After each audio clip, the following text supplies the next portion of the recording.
Have you ever thought about how quiet may be your best line of defense and protection on our trip through life? We invariably encounter difficult people, from those who are committed to whispering to those who are unable to honor oneself like others do. So, when was the last time you needed to communicate with someone who, your inner turmoil, peace, friends? Now is the moment for you to don the stoic shield and armor preparation ourselves to confront the challenges of in this planet. We are about to witness the battleground of human emotions from whence the smartest people arise unharmed. So remain with us until the conclusion of this clip and emerge as a victorious warrior among the mayhem that encompasses us. Let's start learning how to handle music. In the expanse of our days, gossip weaved across everyday existence. Therein lays a silent yet deadly plague. Chatter like leaves in the breeze, whispers silly words from the ear to weave imperceptible nets that ends trap unwary victims in games of the intelligent guy is one of power and shame. Who does not cover his teeth with his tongue, instructed the philosopher, but not in living by the adage that true wisdom quiet, particularly when the waves of rumor and slander pose a hazard to. Although it is ancient, human dignity is the solution has always been relevant. It can be discovered at the center of the Stoic Serenity philosophy that instructs us on how to steadfast bastions in the face of the life's storms are not something that happen to us, rather how we respond to events, as Epicus stated, reverberating throughout the ages in this way faced. The Stoic response to rumors is not to retaliate or provide justification, but to uphold a magnificent silence, if you will. Imagine the Athens marketplace where Socrates, the most knowledgeable mortal, strolled barefoot, murmured with contemptuous looks, but he grinning. He went on his way after when a false rumor is brought up. He just inquired, "Is it true?" About himself. "Does it improve me?" "Yes." When it came down to it, silence won out. Not because no response was provided, but since Socrates was aware of the true conflict, was supportive of the remarks of others rather than preservation of his inner tranquility in our modern scene. There are no marble columns in our path, beneath Greece's blue sky, but in online corridors where rumors circulate at the velocity of light, and yet unwavering wisdom leads us to the same idea. Stillness that isn't devoid of hope, but of choice.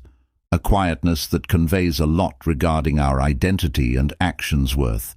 If you hear someone criticize, if you don't answer, people will say, "You are so giving, sister." Acknowledging a type of dignity in silence that goes beyond the requirement for protection. Is true strength found in this silence? Lies, since it is the ultimate manifestation of authority over the only area that is actually our reaction to the external environment. Therefore, when the want to participate, when gossip starts, keep in mind the Stoic. You remember MarcusAurelius within you, even as the emperor silently pursued virtue and contemplation, rather than in the showiness of he tells us in words that the greatest retaliation is different from being an ally. Therefore, when in the presence of rumors, choose for quiet. However, let it be a poignant silence, full of sincerity and uprightness. Via this quiet, may you overcome the insignificant details of daily life, seeking safety in the stronghold of your own personality, because ultimately it is just in how we react to the obstacles in life that our actual selves become apparent, and in the silence there, selected and powerful, is more eloquent than any one word. Could never articulate handling of insults that are fundamental to being human, where the chaos of feelings collides with among the turmoil of the outside world.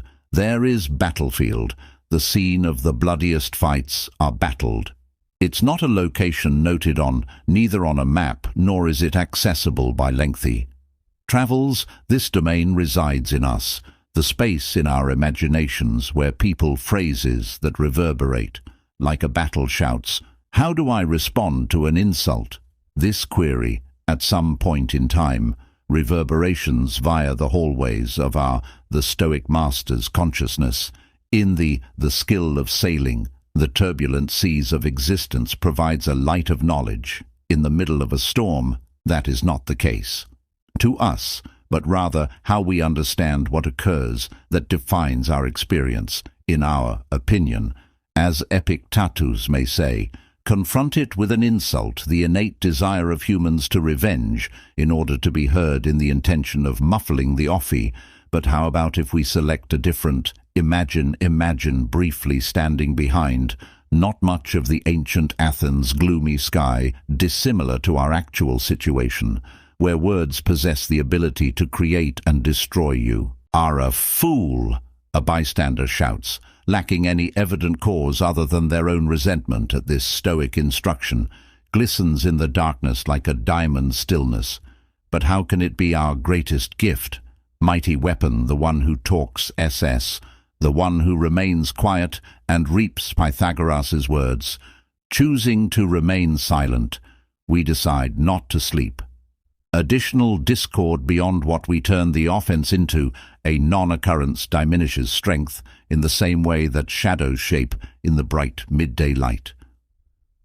In this situation, quiet is not a surrender, but the pinnacle of opposition, like the rock that the waves keep crashing onto but stay upright, and the area surrounding the Marcus, the rivers of discontent, have calmed.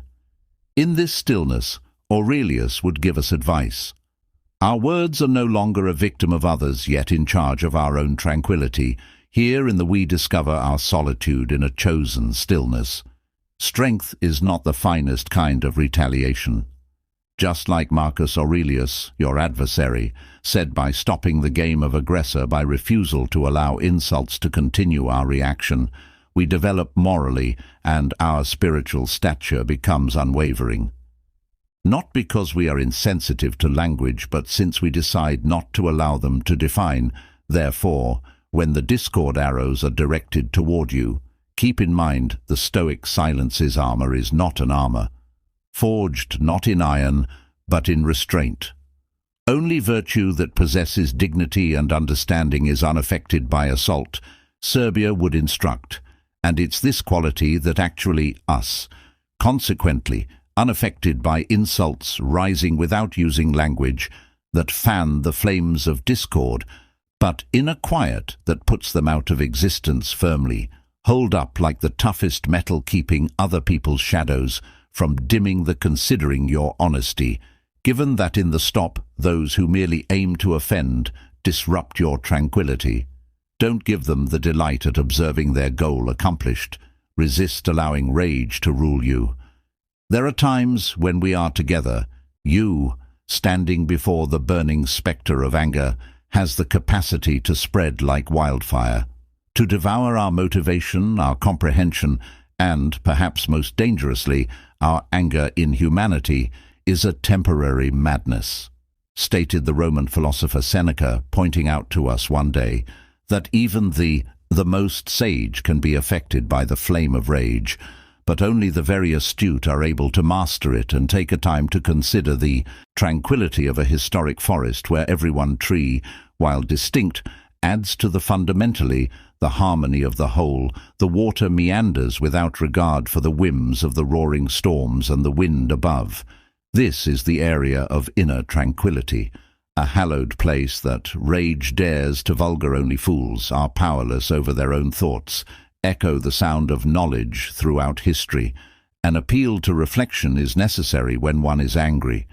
Like we are at a crossroads with only one option, results in the fire's fueling of destruction, the other to elevation.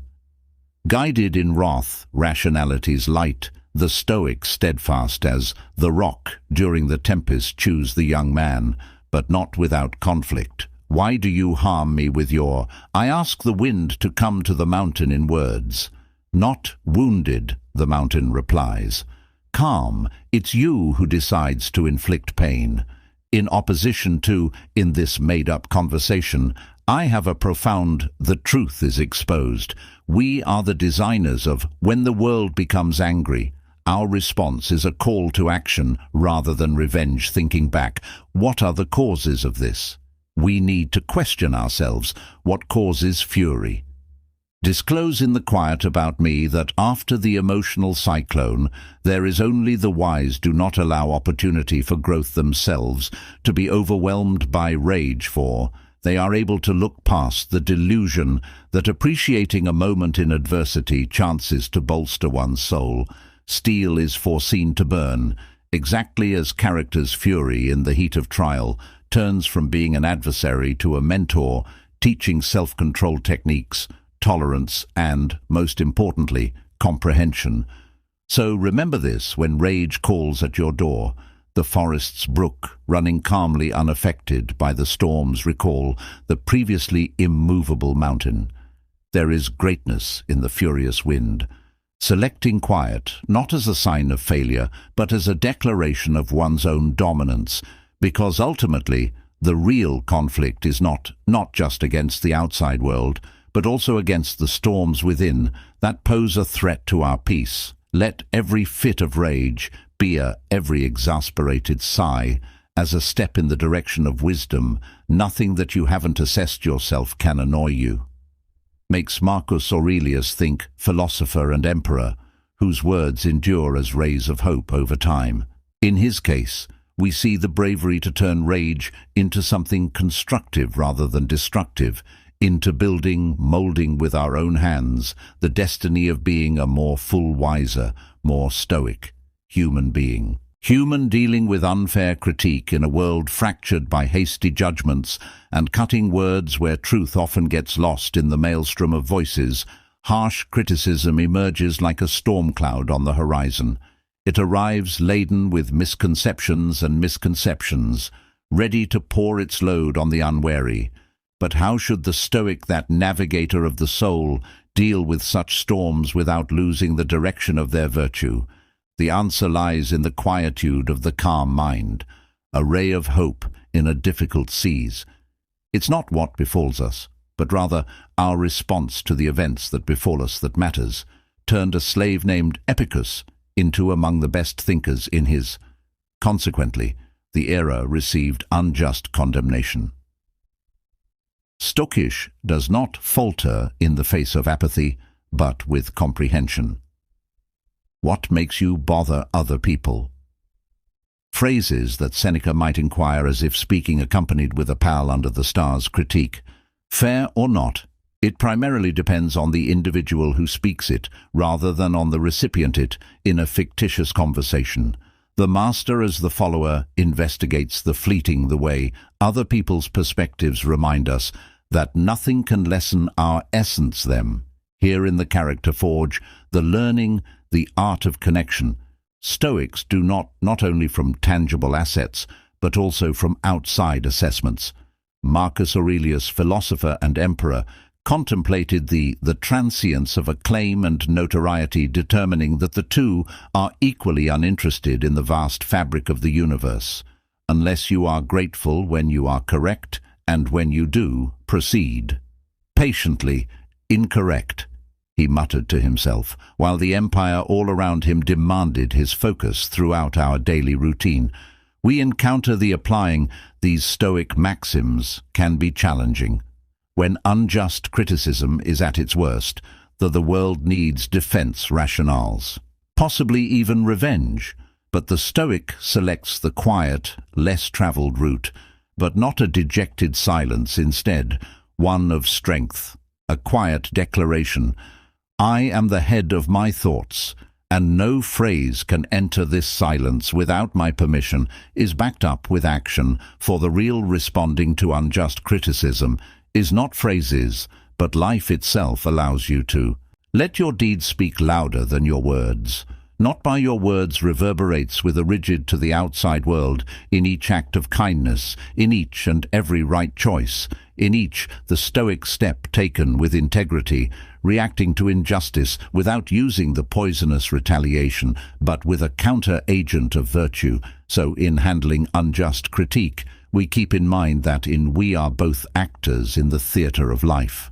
And witnesses find the injustice to be agonizing, since it can present a special chance to recognize our innate ability to make decisions, who we aspire to be when facing other people, evaluation, and in that decision, in the elegant quietness of our peace, we discover our best resilience. When unjust criticism strikes your door, recall the sage who strolled by before us. Perceive it as a challenge rather than as a request, to make a call to show by your quiet and your deeds the unwavering stronghold of your personality, since ultimately, although the world may condemn us, we alone define our worthwhile interacting with people.